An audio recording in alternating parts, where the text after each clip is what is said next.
자, 등비급수의 수렴 조건. 자, 요거 보면은 첫째 항이 지금 1이고 요거 자체가 공비라고 볼 수가 있다 이 말이 되겠지요.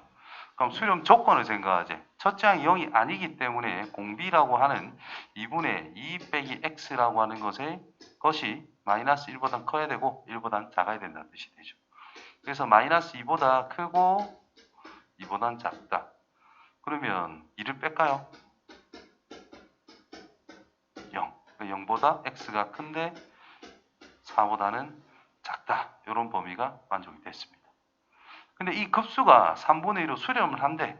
자, 이 범위 안에서 놀아야 된다는 뜻이 될 것이고, 그러면 1 빼기 공비 2분의 2 빼기 x 분의 첫째 항이 1인데 그 결과가 3분의 2가 된다 했습니다. 그래서 계산해 보면 이 녀석이 그냥 1 빼기 2분의 1x잖아. 그러면 분모가 2분의 1x밖에 안 되죠. 즉 2분의 x 분의 1이 3분의 2가 된다 이 말이잖아. 따라서 x는 3. 3이라는 것은 이 안에 들어있지요. 그래서 x 값은 3이 될 거다. 자, 범위 잘 생각하고 항상 움직여야 돼요.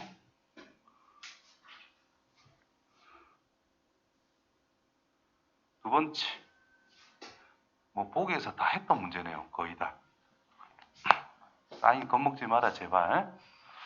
자, 일단 1번 같은 경우에는 시그마 적용할 건데 5분의 3 곱하기 5분의 1 전체의 m 빼기 1제곱 이런 식으로 써줄 수 있는 거니까, 자, 앞부분은 공비가 5분의 1이고 첫째 항이 5분의 3인 등비급수라는 뜻이 되고, 더하기 두 번째 거는 그냥 적을까?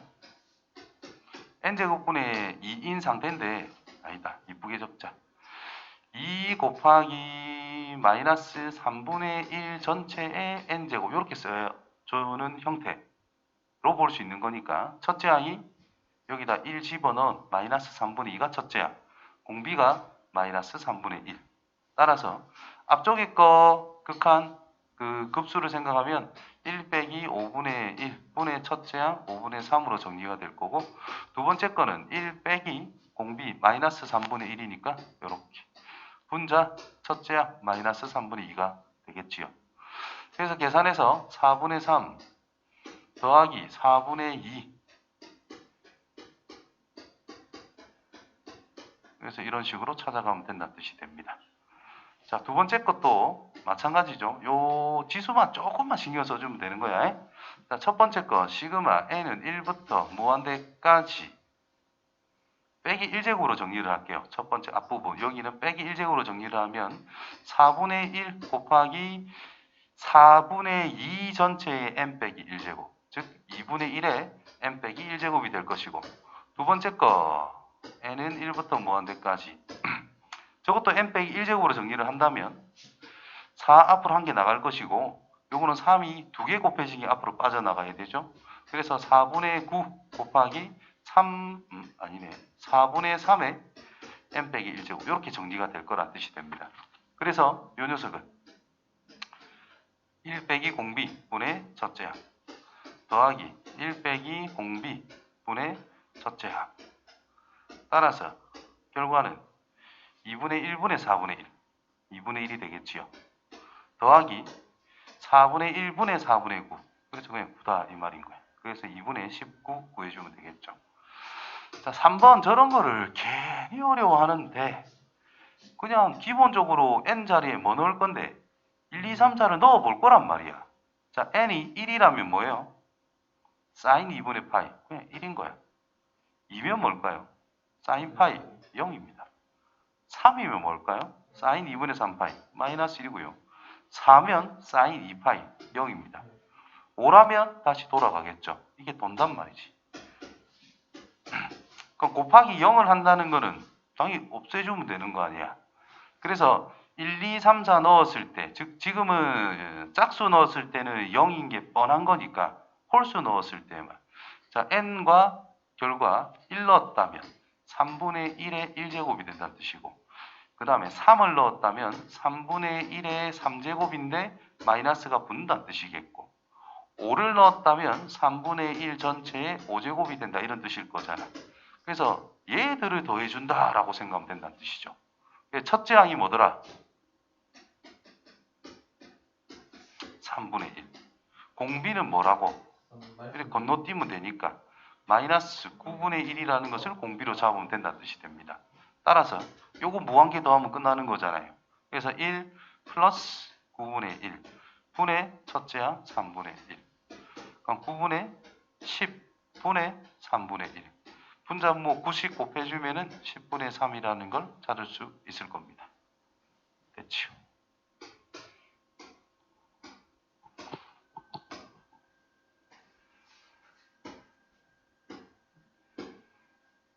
세 번째. 자, 또 등비수열이 나와 있네. 제곱을 해도 뭐예요? 등비수열이야. 자, AN이라는 것을 AR에 N 빼기 1제곱이라 한다면 AN 전체 제곱이라는 것은 A의 제곱, R의 제곱에 N 빼기 1제곱이라고 써주면 된다는 뜻인 거예요. 그럼 마지막 질문이 AN의 세제곱인 거니까 AN 세제곱은 뭐가 돼요? A 세제곱, R의 세제곱에 N 빼기 1제곱으로 쓰면 된다는 뜻인 거예요. 그냥. 등비수열은 뭐 거듭제곱하면 여전히 등비수열이다. 그러면 이제 급수 공식에 의해서 하나하나 써보면 된다는 뜻인 겁니다. 첫 번째 거 생각해 보면 2랍니다. 첫 번째 건 2.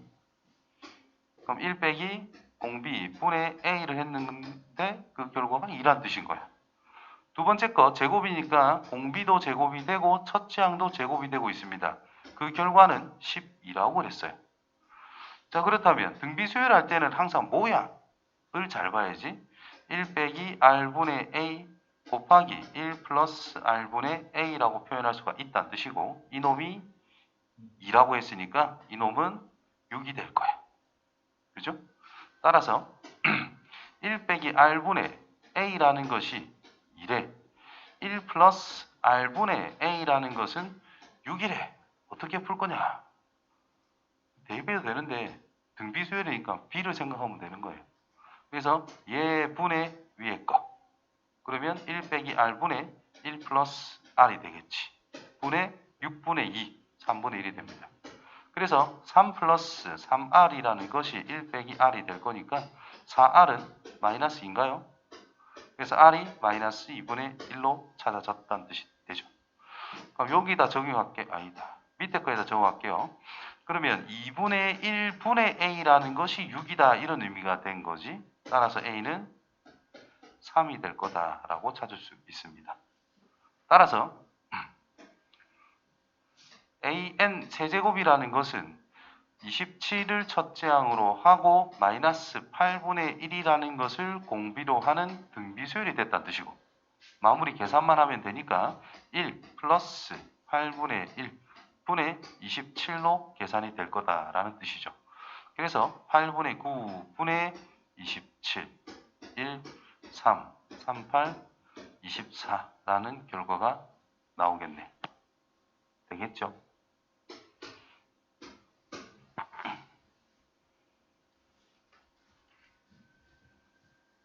네 번째.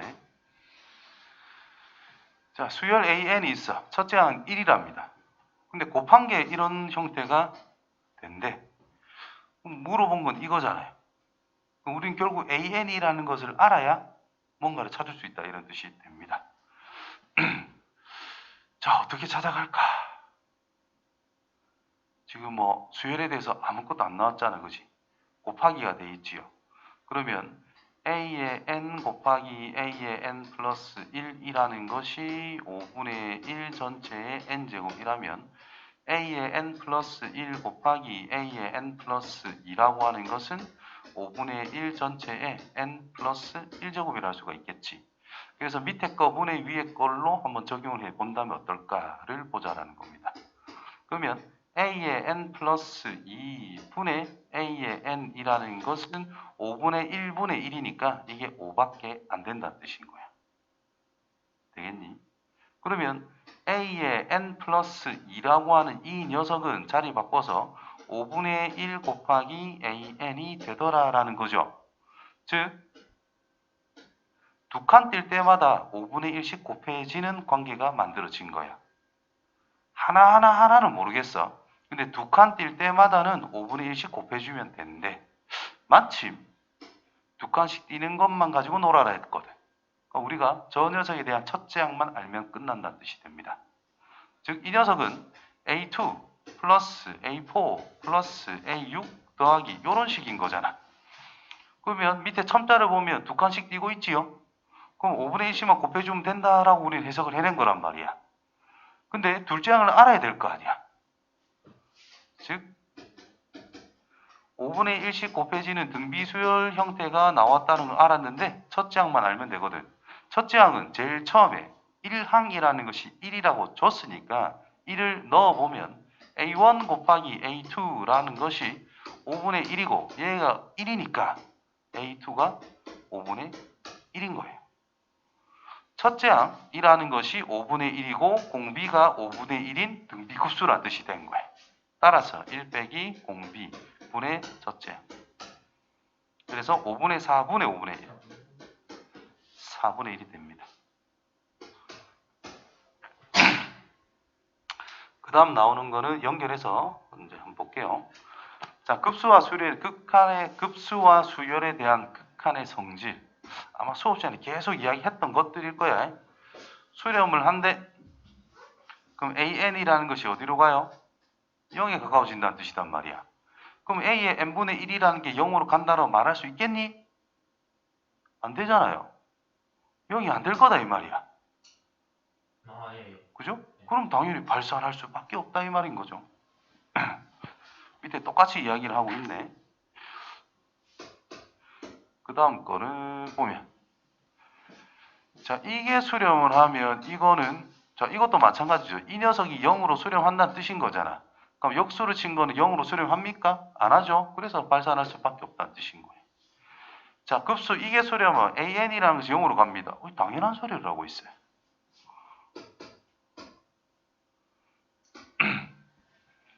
자, AN이 무조건 크다 그랬어? 둘 다 수렴을 한대요. 그럼 수렴 값도 어때? 더 크겠지? 같을 수는 없나? 네. 왜요? 이 등호가 같을 수는 없나? 이거는 왜 안 돼? 아니 큰 것끼리 더 있는데 당연히 크지. 어떻게 같아? 그지? 그래서 클 수밖에 없다는 뜻인 거예요. 어쩔 수 없는 거야. 극한이 아니란 말이죠. 그러니까 AN이라는 것이 BN보다 크다 했을 때 리미트 N이 무한대로 갈 때 AN이 수렴을 하고 있고 리미트 N이 무한대로 갈 때 BN이라는 것도 수렴을 한대.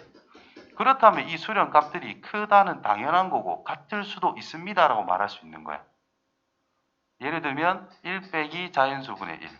요 녀석은 1 플러스 n분의 1이 된다면 극한값은 1로 똑같이 만들어질 수 있잖아. 그런데 지금은 합이잖아요. 뭐 극한값은 같다 칩시다. 근데 그 앞에 것들은 an 쪽이 무조건 클 거잖아. an 중에 어떤 게 bn보다는 일단 큰 게 있잖아요. 그건 뭐 클 수밖에 없지. 절대 같을 수가 없습니다. 극한값은 같을 수도 있다. 참고 이야기해놨네. 급수는 안 됩니다. 조심하시고. 등비급수라는 것이 이렇게 수렴을 했대. 그러면 첫째 항이 0이거나 공비의 절대값이 1보다 작다는 뜻이에요. 두 배를 했잖아. 두 칸씩 띄겠다 이 말인 거죠. 즉 지우고 수렴할 수밖에 없다라는 건데 AR의 n 빼기 1제곱을 AN으로 하겠대. 그럼 A의 2N이라는 것은 뭘까? 1항은 이 녀석에 대한 1항은 N에다가 여기에다가는 2를 넣은 거다 이 말이야. 두 번째 항이 1항이 되니까 AR이 1항이고요. 공비는 뭐가 돼요? 두 칸씩 건너뛰기 때문에 R 제곱이 된다는 거야. 공비가 마이너스 1보다 크고 1보다 작다라는 거라면 R 제곱이 가질 수 있는 범위는 뭔가? 1보다 작은데 0보다 크나 같다라는 범위가 되는 거예요. 즉 공비가 실제적으로 공비라고 하는 것이 요 범위를 만족하고 있니? 여기 안에 포함이 되고 있지? 그렇다면 이건 수렴할 수밖에 없다는 뜻인 거예요. 오케이?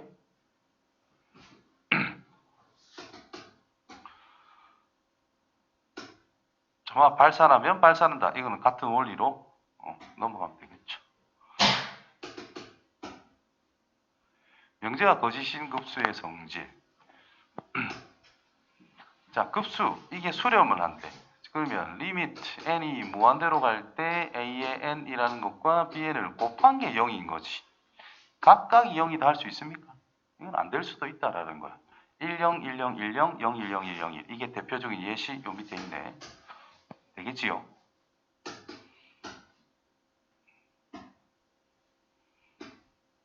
두 번째, 급수 수렴하면 저것도 수렴한다. 거짓이래. 자, 이 녀석의 극한이 0으로 가는 거지.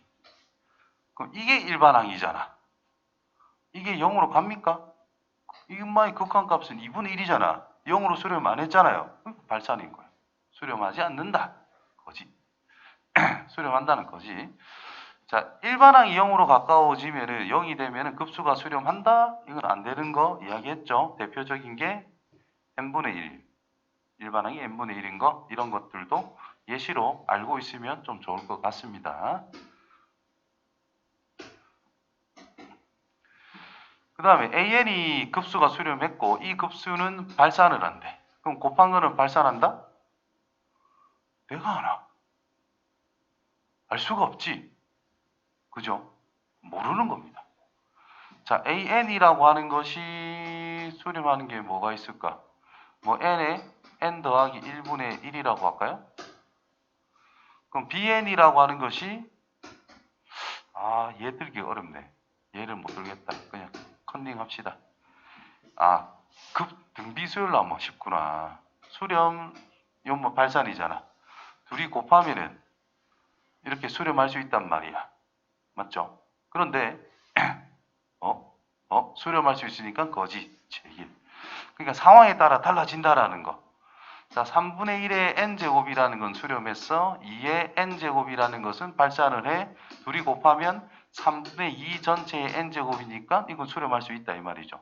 근데 이 두 번째 게 뭐 4의 n제곱이라면 곱했을 때 3분의 4의 n제곱이 되니까 이거는 발산하는 상태. 그래서 상황에 따라 어떻게 될지 모른다라는 뜻입니다. 다섯 번째 거, 각각이 수렴을 했어. 그럼 곱한 거는 수렴과 비리 곱한 거다.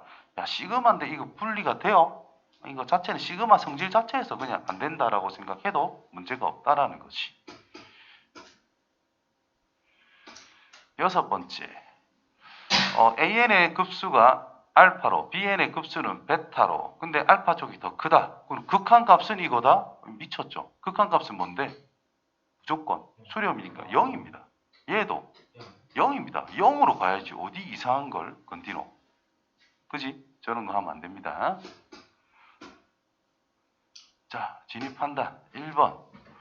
자, AN과 BN이 있어요. 보기 좀 옳은 것만 찾아라. 극한값이 0으로 수렴을 한데 이거는 수렴 아니고 수렴할 수도 있는데 발산할 수도 있다.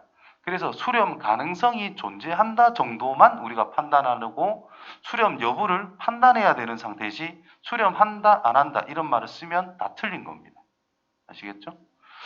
자, AN과 BN이 있는데 수렴을 한대요. 그러면 뺀 것도 수렴을 하나? 수렴한다 했잖아 지금 앞에서. 그럼 시그마는 분배할 수 있죠. 수렴하니까 극한이라는 것도 분배할 수가 있죠. 그래서 수렴한다가 맞다 이 말인 거예요. 곱한 게 수렴한다. 0이 아니면 0이다. 곱한 게 수렴하기 때문에 이 일반항이라고 하는 것이 0에 가까워져야만 됩니다. 그런데 AN이라는 것은 0으로 안 간대. 그럼 BN이 0으로 가야만 되는가? 모르지. AN이 뭐면 10, 10, 10 이런 식으로 진행이 된대. BN은 거꾸로 0, 1, 0으로 수렴 안 한다. 수렴 안 하고 있지, 그지? 0으로 수렴 안 하고 있지. 0, 1, 0, 1 이렇게 가면 곱하면 무조건 0이죠. 급수는 수렴을 했지. 근데 각각은 0으로 수렴도 안 했죠. 0이다 라고 말할 수는 없다라는 거야. 됐지? 근데 조금 애매한 게 여기서 리미트 n이 무한대로 갈 때 an이라는 것이 수렴 어떤 알파 값으로 수렴은 했는데 그 알파가 0이 아니라면 B에는 0이 될 수밖에 없다. 요거는 맞는 말이 될 것 같은데 여기서 수렴한다 안 한다에 대한 여부가 말이 없어. 애매해. 그래서 이건 틀린 말이 아닌가. 답은 어때요? 틀렸다고 돼 있어요. 틀린 거다라고 할 수 있겠네.